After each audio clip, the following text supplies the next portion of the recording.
एक ऐसा वॉरियर जिसने केवल 400 तंबुओं के एक कबीले से सफर शुरू किया, एक ऐसा सरदार जिसकी बहादुरी ने इस्लाम की सल्तनत को 7वें आसमान तक पहुंचा दिया और एक ऐसी सल्तनत की नींव रखी जिसने 600 साल तक दुनिया के बड़े हिस्से पर हुकूमत की।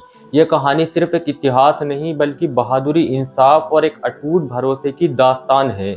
तो वीडियो को शुरू करते हैं। हेलो दोस्तों, मैं फराज सैयद और स्वागत है आपका मेरे यूट्यूब चैनल पर। हम बात कर रहे हैं उस्मानिया सल्तनत के सरपरस्त यानी फाउंडर उस्मान गाजी के फादर यानी पिता अर्तुगरुल गाजी की। अर्तुगरुल गाजी का जन्म 1190 के आसपास मौजूदा तुर्की के बर्सा सूबे में हुआ था। वो ओगुज तुर्कों के सबसे बहादुर और बड़े काई कबीले के सरदार सुलेमान शाह के बेटे थे। पिता से विरासत में उन्हें सिर्फ सरदार का पद नहीं मिला बल्कि घुड़सवारी, तीरंदाजी, तलवारबाजी की बेहतरीन तालीम भी मिली। अर्तुगरुल बचपन से ही बहादुर, समझदार और एक बेहतरीन योद्धा थे। 12वीं सदी की शुरुआत में मिडिल ईस्ट में मंगोलों का खौफनाक तूफान आया। चंगेज खान और उसके बाद के अटैक ने कई तुर्की कबीलों को अपना वतन छोड़ने पर मजबूर कर दिया। इसी महान हिजरत के दौरान काई कबीला भी अपना वतन छोड़कर एक नए ठिकाने की तलाश में अनातोलिया की तरफ चल पड़ा। ये एक मुश्किल सफर था जहां पर हर तरफ दुश्मन और खतरा था।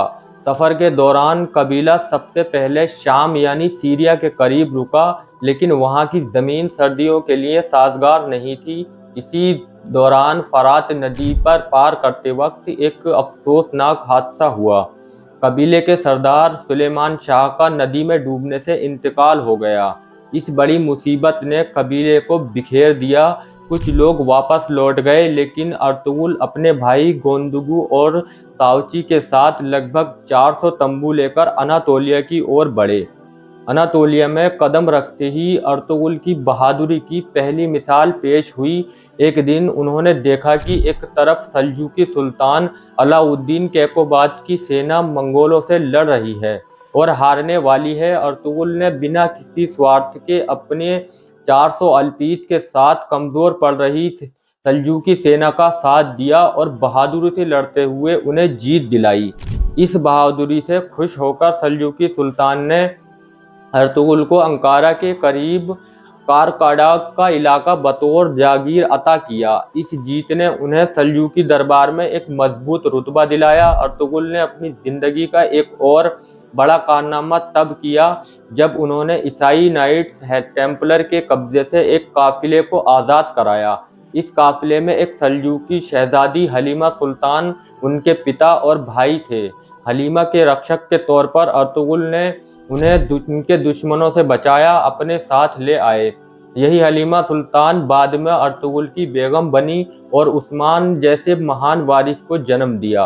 अर्तुगरुल की जिंदगी में सिर्फ जंग ही नहीं बल्कि दीनी रहनुमाई भी थी। उन्हें सूफी संत इब्ने उल अरबी का साथ मिला, जिन्होंने उनके हर मुश्किल फैसले पर रहनुमाई की और उन्हें इंसाफ और सब्र का सबक पढ़ाया। अर्तुगरुल की राह में सबसे बड़ी रुकावट थी मंगोलों का आतंक। उन्होंने मंगोलों के खूंखार सरदार नोयान को कई बार जंग में शिकस्त दी, जिससे अनातोलिया के तुर्कों को बड़ी राहत मिली।